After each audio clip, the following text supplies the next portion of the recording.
नमस्ते दोस्तों, अगर आप लोग रेलवे की किसी भी एग्ज़ाम की तैयारी कर रहे हैं तो ज्योमेट्री का बेहतरीन कॉन्सेप्ट सीखना और उन कॉन्सेप्ट पर आधारित महत्वपूर्ण सवालों को करना और बेस्ट अप्रोच के साथ करना बहुत ज़्यादा ज़रूरी है आपके लिए। आज के इस क्लास में हम ऐसे ही महत्वपूर्ण सवालों को लेकर आए हैं, इनका पूरा कॉन्सेप्ट सीखेंगे और बेहतरीन तरीके से ये पूरी क्लास चलेगी, इसलिए क्लास में शुरू से अंत तक ज़रूर बने रहिएगा। लास्ट में अगर वीडियो पसंद आएगा तो वीडियो लाइक भी कर दीजिएगा, साथ में चैनल को ज़रूर सब्सक्राइब कर लीजिएगा।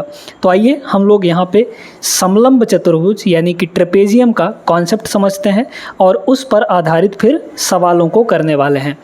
ट्रेपेजियम ही नहीं, इसके बाद और एक कॉन्सेप्ट आपको सिखाने वाले हैं, उस पर भी आधारित हम लोग सवाल करेंगे। तो इस क्लास को छोड़ना नहीं है, आपको पूरा वीडियो ज़रूर देखना है। बात करते हैं हम लोग यहाँ पे ट्रेपेजियम के बारे में। यहाँ पर जो हमने डायग्राम बना रखा है ये एक ट्रेपेजियम है। ट्रेपेजियम की खासियत क्या होती है, प्रॉपर्टीज़ क्या होती हैं? इसकी दो साइड्स पैरेलल होती हैं, दो आमने सामने के दो अपोजिट साइड्स क्या होती हैं, पैरेलल होती हैं। बाकी जो दूसरा पेयर है ये ज़रूरी नहीं है कि पैरेलल हो, ठीक है। तो सिर्फ एक पेयर यानी कि आमने सामने के दो लाइंस अगर पैरेलल हैं तो वह एक ट्रेपेजियम होगा। क्लियर है ये बात? तो ये लाइन और ये लाइन हमारे पैरेलल लाइन हो गए। अब इसमें क्या है देखिए, जैसा हमने देखा था पिछले क्लास में कि जो पैरेललोग्राम होता है यानी समांतर चतुर्भुज होता है उसमें आमने सामने के साइड्स इक्वल होते हैं, आमने सामने के साइड पैरेलल भी होते हैं और अपोजिट एंगल्स इक्वल भी होते हैं। लेकिन इसमें ऐसा कुछ भी नहीं है। आप देख पाएंगे कि ये दोनों बराबर हो भी सकते हैं, नहीं भी हो सकते, ज़रूरी नहीं है कि होंगे ही, है ना। इसमें ज़रूरी नहीं है। आमने सामने के एंगल भी बराबर नहीं होते हैं इसमें, है ना। तो ये है इसमें। अब देखिए यहाँ पर कि अगर ये आपका A है, मान लीजिए कि पहला पैरेलल साइड A है हमारा और दूसरा पैरेलल साइड यहाँ पर B है, और साथ में इन दोनों के बीच का जो डिस्टेंस है यानी दो पैरेलल लाइन के बीच का डिस्टेंस, दोनों पैरेलल लाइन के बीच का जो डिस्टेंस है वो हम लोग मान लेते हैं यहाँ पर H। तो इसके एरिया के बारे में अगर बात करें तो इसका एरिया क्या हो जाएगा दोस्तों? इसका एरिया जो होता है ये होता है यहाँ पर एरिया इक्वल टू क्या होता है, 1/2 यानी कि हाफ 1/2 इन दोनों पैरेलल साइड का सम ऑफ पैरेलल साइड यानी समांतर भुजाओं का योग।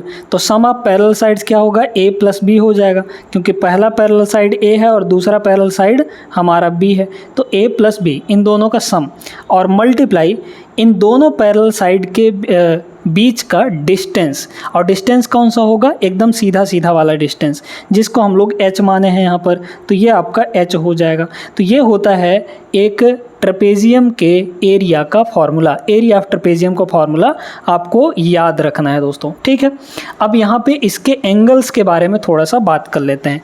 इसके एंगल के बारे में जानने के लिए बहुत ज़्यादा कुछ नहीं है, बस इतना ध्यान रखिएगा, ये लाइन और ये लाइन अगर पैरेलल है तो ये भी एक तिर्यक रेखा है ना, और ये भी आपका इंटरसेक्टिंग लाइन है, तिर्यक रेखा है। तो तिर्यक रेखा में एक ही साइड के जो एंगल होते हैं उनका सम आप जानते हैं ना, 180 डिग्री होता है। जैसे ये एंगल आपका अगर x है और ये एंगल आपका y है ना, तो इन दोनों एंगल का जो सम होगा यहाँ पर x + y जो होगा ये आपका 180 डिग्री के बराबर होगा। ये समांतर चतुर्भुज में भी हमने आपको बताया था, वहाँ पर भी होता है ये चीज़। साथ में इस एंगल का सम और इस एंगल का सम भी 180 डिग्री के बराबर हो जाएगा। हाँ, इन दोनों के बारे में हमको नहीं पता होता, ये एंगल और ये एंगल कितना होगा कोई ज़रूरी नहीं है यहाँ पर। क्लियर है ये बात? तो ये थोड़ा सा कॉन्सेप्ट था समलंब चतुर्भुज के बारे में। आई होप आप सभी लोग समझ गए होंगे। आते हैं इस सवाल पर हम लोग, क्योंकि सवाल बहुत ज़बरदस्त है, ठीक है ना। देखिएगा दोस्तों, यहाँ पर पहला सवाल, ABCD एक समलंब चतुर्भुज है यानी ट्रेपेजियम है जिसमें BC और AD पैरेलल हैं। साथ में बोला है ABC 98 है, BAC 32 डिग्री है। आपको बोला गया है ACD की वैल्यू निकालनी है, एंगल ACD। साथ में यहाँ पर AC = CD भी गिवन है। कैसे करेंगे समझिए। ABC यानी एंगल B पे आपका 98 होगा। 98 कहाँ दिख रहा है, ये तो 98 होगा नहीं क्योंकि ये 90 डिग्री से कम है, ये भी 90 से कम है। तो ये वाला इसको मान लीजिए 98 डिग्री, ठीक है। तो ये आपका 98 हो गया, मतलब ये पॉइंट आपका बी होगा। अब देखिए इसमें कह रहा है कि बी सी जो है वो पैरेलल होगा ए डी के, तो बी सी तो एक पैरेलल साइड ये हो गया, तो जब बी यहाँ है तो ए आपका यहाँ हो जाएगा, तभी ना ए बी सी आपका 98 बनेगा, है ना, ए बी सी 98। तो ये ए है, तो अब बचा एक ही है, डी आपका यहाँ हो जाएगा। साथ में बोला है बी ए सी 32 डिग्री है, बी ए सी यानी ए और सी को मिलाना पड़ेगा ऐसे इस तरीके से, तो ये जो एंगल बनेगा यहाँ पर ये आपका 32 डिग्री होगा। अब इसमें बोला है ए सी डी यानी ये एंगल हमें चाहिए कितना होगा, ठीक है। साथ में एक कंडीशन भी आपको दी गई है, कंडीशन क्या है, ए सी इक्वल टू सी डी, ए से सी तक ये जो साइड है और सी डी ये वाला साइड, ये दोनों आपस में बराबर होंगे। अब सुनिएगा, इस छोटे वाले ट्रायंगल में अगर देखा जाए तो तीनों एंगल का सम आप जानते हैं, ट्रायंगल के तीनों एंगल का सम 180 डिग्री होता है। तो ये दोनों मिलाकर 98 और 32 कितना होगा, 98 और 32 130 हो जाएगा। 130 में हम क्या जोड़ दें तो 180 होगा, 50 जोड़ दें, 130 और 50 कितना हो गया, 180 हो गया, मतलब ये जो एंगल है 50 डिग्री होगा। अब इसमें अल्टरनेट एंगल बन रहा है, कैसे, बी सी ए डी उल्टा जेड बन रहा है, तो उल्टा जेड में जब ये दो पैरेलल होते हैं तो कोने कोने वाले एंगल आपस में बराबर होते हैं, एकांतर कोण कहलाते हैं वो। तो ये एंगल अगर 50 है तो ये वाला एंगल भी यहाँ पर 50 डिग्री हो जाएगा। अब समझिएगा यहाँ पर एक महत्वपूर्ण कॉन्सेप्ट जो कि ट्रायंगल के लिए लागू होता है, इक्वल एंगल के सामने के साइड्स इक्वल होते हैं। ये बताइए इस इक्वल साइड के सामने का एंगल कितना है, 50 डिग्री है, तो इस इक्वल एंगल के सामने का इस इक्वल साइड के सामने का एंगल भी कितना हो जाएगा यहाँ पर, ये भी 50 डिग्री होगा। हमेशा ध्यान रखिएगा, इक्वल साइड्स के सामने के एंगल इक्वल होते हैं या फिर इक्वल एंगल के सामने के साइड्स इक्वल होते हैं, है ना, ये ट्रायंगल के लिए लागू होता है। तो ये दोनों साइड्स इक्वल थे, मतलब इनके सामने के एंगल भी इक्वल होंगे। इस साइड के सामने 50 था तो इस साइड के सामने यहाँ पर भी 50 होगा। समझ में आ गया। अब बताइए, अब तो सिंपल हो गया, हमें ये एंगल चाहिए ना, ये वाला, तो बताइए ये 50 दोनों मिलकर हो गए 100, ये कितना हो जाए कि तीनों मिलकर 180 हो जाए, तो इसको होना चाहिए 80 डिग्री, तब ना जाके 50 100 और 80 180 होगा, क्योंकि ट्रायंगल के तीनों एंगल का सम कितना होता है 180 डिग्री। तो ये जो एंगल है दोस्तों जो हमें पूछा गया था 80 डिग्री के बराबर आएगा। एंगल ए सी डी कितना होगा यहाँ पर 80 डिग्री के बराबर हो जाएगा, मतलब option number A is the correct answer. उम्मीद करते हैं समझ आ गया होगा, बहुत बेहतरीन प्रश्न था ये। दूसरा सवाल यहाँ पर देखिए क्या बोला गया है, समलंब चतुर्भुजाकार वस्तु की ऊंचाई यानी हाइट दी गई है आपको 5 मीटर और उसकी समांतर भुजाएं 4 और 6 मीटर हैं। ये ए और बी की वैल्यू हैं। यदि पेंट का मूल्य 50 रुपये प्रति वर्ग मीटर है तो उस वस्तु को पेंट करने की लागत कितनी होगी। बहुत सिंपल सा प्रश्न है, एरिया निकाल लीजिए। वस्तु है भाई किस आकार का है, समलंब चतुर्भुजाकार यानी ट्रेपेजॉइड है, तो इसमें हाइट दी गई है आपको, यानी दोनों पैरेलल साइड के बीच का डिस्टेंस 5 मीटर दिया गया है ना। तो एरिया का फॉर्मूला क्या होता है बताइए। एरिया का फॉर्मूला यहाँ पर होता है 1/2 सम ऑफ पैरेलल साइड्स यानी ए प्लस बी और इन्हीं दोनों के बीच का डिस्टेंस जिसको हम लोग हाइट कह देते हैं, है ना। तो दिया गया है सारी वैल्यू, यहाँ पर हो जाएगा 1/2 ए प्लस बी, ए हमारा 4 है, बी हमारा 6 है, तो 4 और 6 हो जाएगा यहाँ पर 10 और मल्टीप्लाई यहाँ पर हाइट कितनी है 5 के बराबर, तो ये हो गया 5 × 5 यानी 25, तो 25 हमारा एरिया हुआ 25 मीटर स्क्वायर। अब इसमें कह रहा है कि प्रति वर्ग मीटर यानी 1 मीटर स्क्वायर का 50 रुपये लग रहा है, हमको टोटल यहाँ पे 25 मीटर स्क्वायर पेंट करना है, तो 1 मीटर स्क्वायर का 50 रुपया, मतलब हमारे पास टोटल कितना पेंट करने के लिए है 25 मीटर स्क्वायर, गुणा कर दीजिए 25 पंचे 125 1250, मतलब 1250 रुपये यहाँ पर लगेगा। Option number D correct answer हो जाएगा। ठीक है, चलते हैं अगले प्रश्न पर। तीसरा सवाल ये रहा, बेहतरीन सवाल है, ध्यान से समझिएगा इसको। इसमें दिया है टी और पी एस, ये डायग्राम ही आपको दे रखा है ना, पैरेलल हैं दोनों। फिर यहाँ पे कह रहा है P Q T x degree है, पी क्यू टी यानी ये जो बाहर वाला कोण है ये कितना है दोस्तों एक्स डिग्री के बराबर है।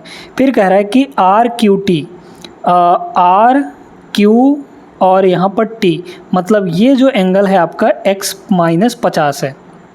कितना है ये आपका x माइनस 50 डिग्री के बराबर। ठीक है, फिर कह रहा है कि टी यू और r, ये जो एंगल है ये आपका x प्लस 25 दिया गया है। ठीक है, फिर कह रहा है कि यू आर एस निकालिए।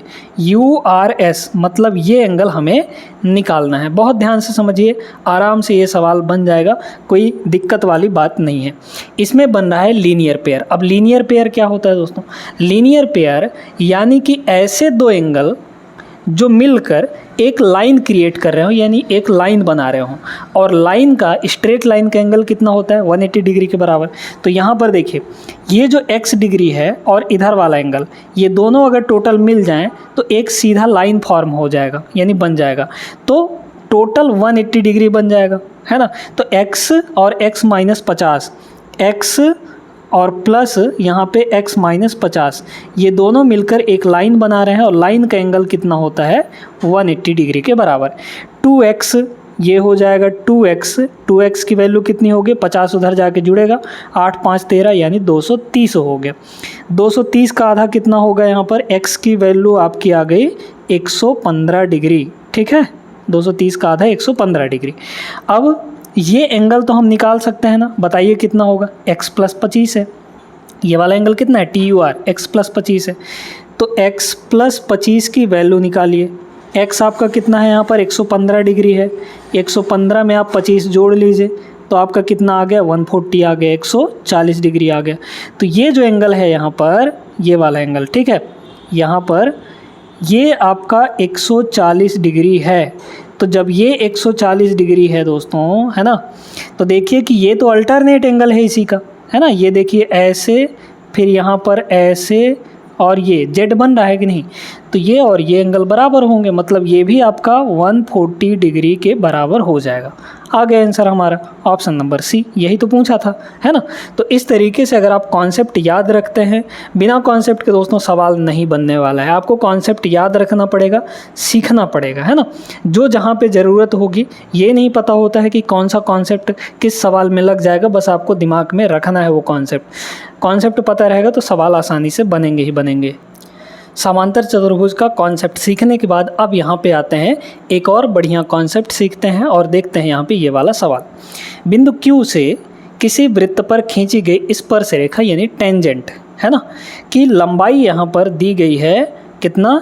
21 सेंटीमीटर, और वृत्त के केंद्र से O से Q की जो दूरी है वो 29 सेंटीमीटर है। वृत्त का त्रिज्या निकालना है, रेडियस निकालना है। यहाँ पर ध्यान से सुनते जाइए। यहाँ पर एक है दोस्तों, यहाँ पर एक वृत्त है, ठीक है, ये वृत्त रहा हमारा। अब इस वृत्त से किसी बिंदु Q से मान लीजिए कि यहाँ पर पॉइंट Q है, इस पॉइंट से एक स्पर्श रेखा खींचा गया है। ये स्पर्श रेखा हो गया, है ना। पॉइंट Q कौन सा होगा? ये वाला होगा। इस पॉइंट Q से यहाँ तक हमारा खींचा गया है। अब कह रहा है कि इसकी जो लंबाई है वो 21 है, तो ये आपका 21 सेंटीमीटर है। फिर कह रहा है यहाँ पर तो सेंटर होगा आपका, है ना, यहाँ पर क्या होगा? सेंटर हो जाएगा। तो सेंटर से इसको मिला दीजिए ऐसे, तो रेडियस हो गया, और इस पॉइंट को इस Q से मिला दीजिए तो ये आपका हो जाएगा, ये पॉइंट तो O होगा। ये आपको दिया गया है यहाँ पर 29, देख लीजिए, O से Q की दूरी 29 है, O से Q की दूरी यहाँ पर 29 है, ठीक है। इस पॉइंट को P मान लीजिए, है ना, नहीं दिया है तो मान लीजिए। अब एक कॉन्सेप्ट ध्यान रखना है कि कोई भी टेंजेंट, कोई भी स्पर्श रेखा, वृत्त की स्पर्श रेखा उसके रेडियस के परपेंडिकुलर होता है, यानी स्पर्श रेखा और रेडियस दोनों एक दूसरे के बीच में 90 डिग्री का एंगल बनाएंगे। मतलब यहाँ पर ये 90 डिग्री बनेगा हमेशा, चाहे कहीं पर भी स्पर्श रेखा खींचिए, स्पर्श रेखा और रेडियस के बीच में 90 डिग्री का कोण बनेगा ही बनेगा, है ना। समझ में आ गया? तो ये अगर 90 है तो ये जो ट्रायंगल बन रहा है ये तो एक बन गया राइट एंगल ट्रायंगल, क्योंकि एक एंगल 90 डिग्री का है। राइट एंगल ट्रायंगल में हम लोग लगा सकते हैं पाइथागोरस थ्योरम। पाइथागोरस कैसे? ये जो है यहाँ से लेकर यहाँ तक, ये आपका हाइपोटेनस होगा, ये आपका बेस हो गया, ये हमको परपेंडिकुलर चाहिए। तो इसका स्क्वायर माइनस इसका स्क्वायर इज इक्वल टू इसका स्क्वायर, इसको R मान लीजिए, ऐसा समझिए ना। देखिए, जो हाइपोटेनस का स्क्वायर होता है यानी 29 का स्क्वायर, ये 29 का स्क्वायर, ये जो होगा किसके बराबर होगा, इन दोनों के स्क्वायर के सम के बराबर, यानी r का स्क्वायर और प्लस 21 का स्क्वायर। तो यहाँ पर 21 का स्क्वायर हो गया, 21 स्क्वायर इधर आ जाएगा तो 29 स्क्वायर और माइनस यहाँ पर 21 का square is equal to R square. क्या यहाँ से निकाल सकते हैं, या तो स्क्वायर करके निकाल लीजिए, या फिर एक चीज़ और पता है आपको, ए स्क्वायर माइनस बी स्क्वायर लगाइए, ए प्लस बी ए माइनस बी, इन दोनों को पहले जोड़ेंगे, 29 और 21 हो जाएगा आपका 50, तो ए प्लस बी और इंटू ए माइनस बी, 29 में से 21 घटाएंगे तो ये होगा आपका 8 इज इक्वल टू यहाँ पर आर स्क्वायर, 50 अट्ठे 8 पंचे 40 यानी 400 हो गया। इधर है आर स्क्वायर तो इधर ले जाएंगे तो आपका रूट लग जाएगा, 400 का रूट हो जाता है 20 सेंटीमीटर जो है वो रेडियस आ जाएगा। Option number A is the correct answer. उम्मीद करते हैं क्लियर हो गया होगा सभी को। बेहतरीन प्रश्न था ये, 2022 में पूछा हुआ है। आइए दोस्तों अब इस सवाल को देखते हैं। इसमें आपको एक बेहतरीन कॉन्सेप्ट देखने को मिलेगा, बेहतरीन कॉन्सेप्ट सीखने को मिलेगा। क्या है, दो वृत्तों की त्रिज्याएं दी गई हैं 3.5 4.5 है ना, उनके केंद्रों के बीच की दूरी यानी सेंटर्स के बीच का डिस्टेंस 10 सेंटीमीटर है। तो अनुप्रस्थ समान स्पर्श रेखा की लंबाई ज्ञात कीजिए। अब ये जो है अनुप्रस्थ समान स्पर्श रेखा, ये क्या होता है इसको समझना है आपको। हमारे पास यहाँ पर दो सर्किल दिए गए हैं है ना, एक का रेडियस कम है एक का रेडियस ज़्यादा है, तो हम यहाँ पर ऐसे दो सर्किल बना लेते हैं, एक छोटा बना लीजिए और एक यहाँ पर हम लोग बड़ा सा बना लेते हैं। ठीक है, इस तरीके से ये हो गए, दो सर्किल हमारे हो गए। इनका कुछ ना कुछ यहाँ पर सेंटर होगा है ना, ये आपका सेंटर हो गया इसका, और ये आपका दूसरा सेंटर हो गया। इन दोनों सेंटर के बीच का डिस्टेंस आपको दे रखा है d के बराबर है ना, d मान लीजिए, हालांकि इसमें 10 दिया है पर हम यहाँ पर d मान लेते हैं। चलिए, तो ये डिस्टेंस जो है टोटल यहाँ से लेकर यहाँ तक ये d है। अब अनुप्रस्थ समान स्पर्श रेखा क्या होता है, एक होता है सीधी समान स्पर्श रेखा और एक होता है अनुप्रस्थ समान स्पर्श रेखा। अनुप्रस्थ समान स्पर्श रेखा कहाँ बनेगा, सीधी समान स्पर्श रेखा के बारे में भी बताएंगे। देखिए, अगर यहाँ से इसको ऐसे इस तरीके से हम मिला दें तो दो स्पर्श रेखा बन गए कि नहीं, कैसे कैसे सुनते जाइए। यहाँ से एक तो ये पॉइंट और यहाँ से एक ऐसे, तो यहाँ इस पॉइंट से लेकर इस पॉइंट तक ये आपका अनुप्रस्थ समान स्पर्श रेखा होगा। ठीक है, कॉमन टेंजेंट हो जाएगा। ये कॉमन टेंजेंट की हमको यहाँ पर लेंथ निकालनी है। तो देखिए, ये आपका रेडियस है भाई, यहाँ से लेकर यहाँ तक रेडियस होगा, ये आपका r1 है मान लीजिए, और ये आपका यहाँ पर r2 है। ठीक है, ये आपका r2 है। अब इसमें डायरेक्टली हम लोग फार्मूला लगा सकते हैं। कहाँ से कहाँ के बीच में दूरी पूछा गया है, यहाँ से लेकर यहाँ तक की दूरी, स्पर्श रेखा की लंबाई, लेंथ ऑफ टेंजेंट। ठीक है, यहाँ पर लेंथ ऑफ टेंजेंट क्या हो जाएगा, इसका फॉर्मूला डायरेक्ट याद रखना है, अंडर रूट दोनों केंद्रों के बीच की दूरी यानी दोनों सेंटर के बीच का डिस्टेंस कितना है, d के बराबर, d का स्क्वायर और माइनस यहाँ पे कर देते हैं। देखिएगा, अब इसमें दो चीज़ें हैं दोस्तों। अगर आपको अनुप्रस्थ समान रेखा दिया है तो आप इन दोनों रेडियस को जोड़ेंगे, और अगर सीधी स्पर्श रेखा दी गई है तब आप दोनों रेडियस को घटाएंगे। उसके लिए बाद में करेंगे, अभी पहले इसको देखिए। ठीक है, दोनों रेडियस को जोड़ देंगे यहाँ पर, तो r1 प्लस यहाँ पर r2 हो जाएगा और इसका स्क्वायर। बस ये फार्मूला आपको याद रखना है। जब भी इस तरीके का डायग्राम देगा तो स्पर्श रेखा की लंबाई यानी यहाँ से लेकर यहाँ तक का जो डिस्टेंस होगा इस फार्मूले से निकाल सकते हैं। निकाल लीजिए, d का स्क्वायर, d मतलब क्या, डिस्टेंस कितना है यहाँ पर 10 सेंटीमीटर, 10 का स्क्वायर हो जाएगा 100 माइनस, यहाँ देखिए r1 प्लस r2 3.5 और यहाँ पर 4.5, 3.5 और 4.5 को जोड़ेंगे तो आपका आ जाएगा 8। तो यहाँ पर हो गया 8 और इसका स्क्वायर बताइए 100, ये हो जाएगा 64, 100 में से 64 घटाएंगे तो ये आपका आ जाएगा 36, और 36 का वर्गमूल कितना होगा यहाँ पर 6 सेंटीमीटर। मतलब option number A is the correct answer. तो जब भी इस तरीके का डायग्राम बनेगा आपको ये वाला फार्मूला लगाना है लेंथ ऑफ टेंजेंट निकालने के लिए। अब दूसरे वाले पे हम लोग चलते हैं। देखिए ये रहा दूसरा वाला। इसमें क्या है, त्रिज्या r1 और r2 वाले दो वृत्त के केंद्रों के बीच की दूरी d है, उनकी सीधी समान स्पर्श रेखा। अब उसमें क्या दिया था, उसमें आपको दिया था अनुप्रस्थ समान स्पर्श रेखा, इसमें सीधी समान स्पर्श रेखा दिया है। कैसे बनेगा वो बना देते हैं यहाँ पे डायग्राम, ठीक है। एक यहाँ पर आपका ये हो गया छोटा वाला वृत्त, है ना।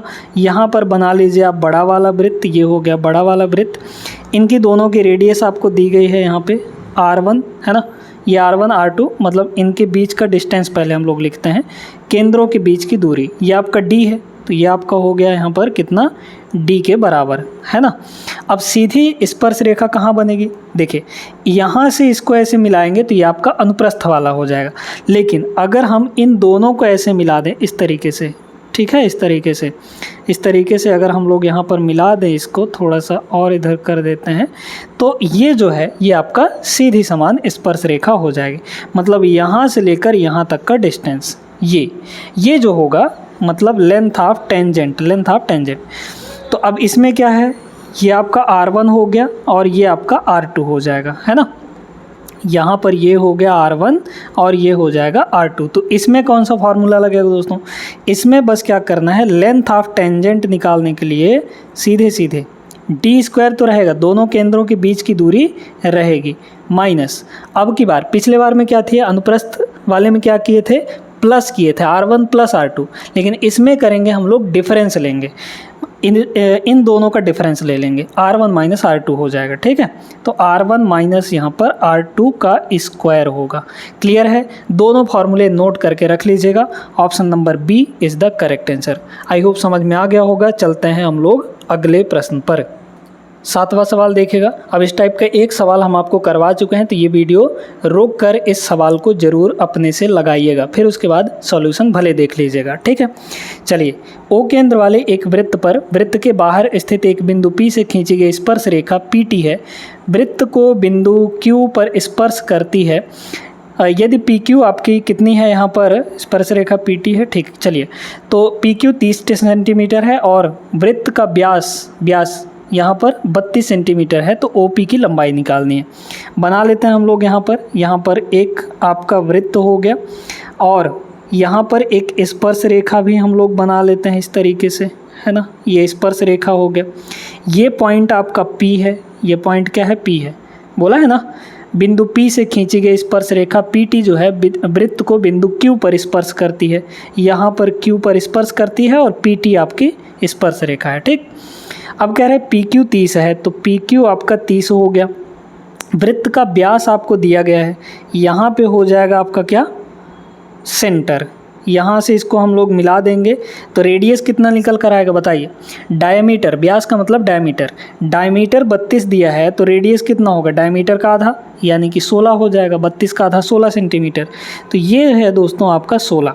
हमें क्या चाहिए यहाँ पर, OP की लंबाई O से P तक, मतलब ये आपका O होगा तो O से P तक चाहिए। सीधे पाइथागोरस आपको लगाना है क्योंकि ये 90 डिग्री बनेगा। 30 का स्क्वायर प्लस 16 का स्क्वायर इसके स्क्वायर के बराबर होगा। तो OP का जो स्क्वायर होगा वो 30 का स्क्वायर यानी कि 900 और प्लस 16 का स्क्वायर यहाँ पर हो जाएगा 256, है ना। तो यहाँ पर होगा 9 2 11 1156 और OP स्क्वायर रूट लगा देंगे हम लोग यहाँ पे, तो ये हो जाएगा आपका OP। अब इसमें आपको देखना है कि कौन सा आंसर हो सकता है हमारा, ठीक है। यूनिट डिजिट लगा लें हम लोग, है ना।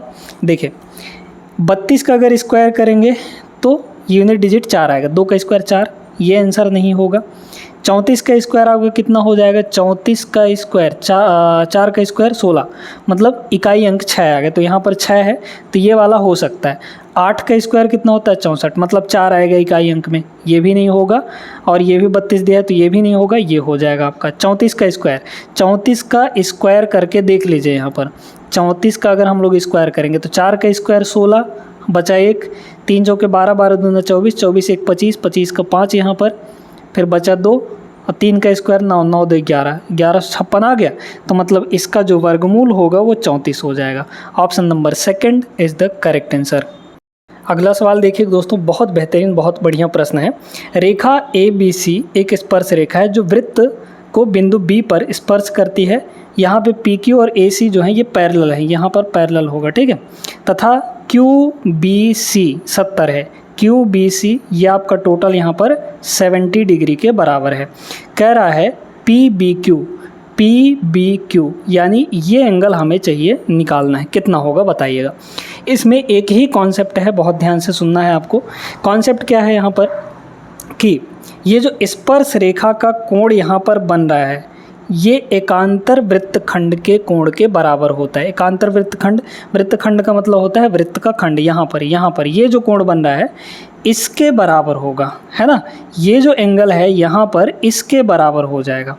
तो ये कितना होगा, ये अगर 70 डिग्री है तो यहाँ पर ये भी आपका 70 डिग्री होगा। अब जब ये 70 है तो इसमें देखिए अल्टरनेट एंगल बन रहा है। कैसे, QPB और A उल्टा जेड बन रहा है, तो ये कोने वाला एंगल और ये वाला कोने वाला एंगल ये भी दोनों बराबर होंगे, तो मतलब ये भी 70 डिग्री होगा। ये 70 तो ये भी 70। अब आप जानते हैं कि ये तीनों एंगल मिलकर क्या बनाएंगे, ये तीनों एंगल मिलकर एक लाइन बना रहे हैं। तो लाइन का तो सम कितना होता है 180 डिग्री। तो मतलब 70 70 140 और प्लस इसको मान लीजिए x जो कि हमको निकालने के लिए बोला था, तो प्लस x ये सब मिलकर कितने हो जाएंगे 180 डिग्री के बराबर। यानी x की जो वैल्यू है यहाँ से कितनी आ गई 180 में 140 घटा देंगे तो सीधे 40 डिग्री के बराबर। तो ऑप्शन नंबर C यहाँ पर करेक्ट आंसर हो जाएगा। आई होप सभी लोग समझ गए होंगे। चलते हैं अगले प्रश्न पर। अगला सवाल यहाँ पर देखते हैं। इस टाइप का सवाल हम 2 ठोक आपको करवा चुके हैं, इसलिए ये वाला सवाल आपके लिए है। इसको सॉल्व करके इसका जो आंसर है वो आप लोग कमेंट बॉक्स में ज़रूर दीजिएगा, ठीक है। तो यहाँ पर इस सवाल का जो उत्तर है वो आपको कमेंट करना है दोस्तों, सॉल्व कर लीजिएगा और बड़े प्रेम से इसका आंसर कमेंट कर दीजिएगा, ठीक है ना। हम लोग अगले प्रश्न पर चलें। ये सवाल बहुत ख़तरनाक है, ध्यान से इसका कॉन्सेप्ट सीख लीजिए। कॉन्सेप्ट सीख लेंगे तो आराम से बन जाएगा। ये सवाल क्या दिया है इसमें कह रहा है नीचे दिए गए वृत्त में जीवा कॉर्ड AB को स्पर्श रेखा DE से मिलाने के लिए बिंदु D तक बढ़ाया जाता है। ये हमारा AB कॉर्ड है, कॉर्ड को भी आगे बढ़ाया गया है, इस स्पर्श रेखा को भी आगे बढ़ाया गया है जो D पॉइंट पर मिल रहे हैं। यदि AB 9 है, A से लेकर B तक आपका 9 है, ये आपका 9 है। फिर यहाँ पर BD जो है 3 है, B से लेकर D तक ये 3 है। DE की लंबाई निकालनी है, मतलब ये हमें चाहिए x मान लीजिए, ठीक ना। अब इसमें कॉन्सेप्ट ये है दोस्तों कि ये जो स्पर्श, जब भी ऐसा डायग्राम दिखे तो जो स्पर्श रेखा है इसकी लंबाई का स्क्वायर यानी DE है हमारा स्पर्श रेखा, है ना। तो स्पर्श रेखा क्या हो गया DE, इसका जो स्क्वायर होगा ये किसके बराबर होगा, ये होगा पूरा टोटल यहाँ से लेकर यहाँ तक पूरा मतलब AD है ना, पूरा और मल्टीप्लाई बाहर वाला हिस्सा कितना है BD है, तो AD इंटू BD हो जाएगा, है ना। ये कॉन्सेप्ट अगर याद रखेंगे तो आपका ये सवाल और इस टाइप के जितने भी सवाल हैं वो आपसे बन जाएंगे, है ना। बताइए क्या हो जाएगा। DE हमसे पूछा था तो DE हमारा x है, x का square is equal to AD कितना है, A से लेकर D तक कितना होगा, A से B तक 9 है, B से D तक 3 है, तो टोटल कितना होगा 9 3 12 हो जाएगा। तो यहाँ पर ये हो गया 12 मल्टीप्लाई BD कितना है यहाँ पर 3 के बराबर, 12 3 ये होगा 36, तो x की वैल्यू √36 होगी, है ना, √36 और 36 का वर्गमूल 6। ऑप्शन नंबर C यहाँ पर करेक्ट आंसर हो जाएगा। तो आई होप दोस्तों ये सारे सवाल आपके समझ में आ गए होंगे। अच्छे तरीके से ऐसे टाइप के सवाल अब आपसे बन जाएंगे। ये वीडियो कैसी लगी आप लोग कमेंट करके ज़रूर बताइएगा। मिलते हैं हम लोग अगले क्लास में ऐसे बेहतरीन सवालों के साथ। इस वीडियो को लाइक भी कर दीजिएगा, है ना, और साथ में चैनल को सब्सक्राइब करना बिल्कुल नहीं भूलना है। मिलते हैं अगले क्लास में, तब तक के लिए जय हिंद।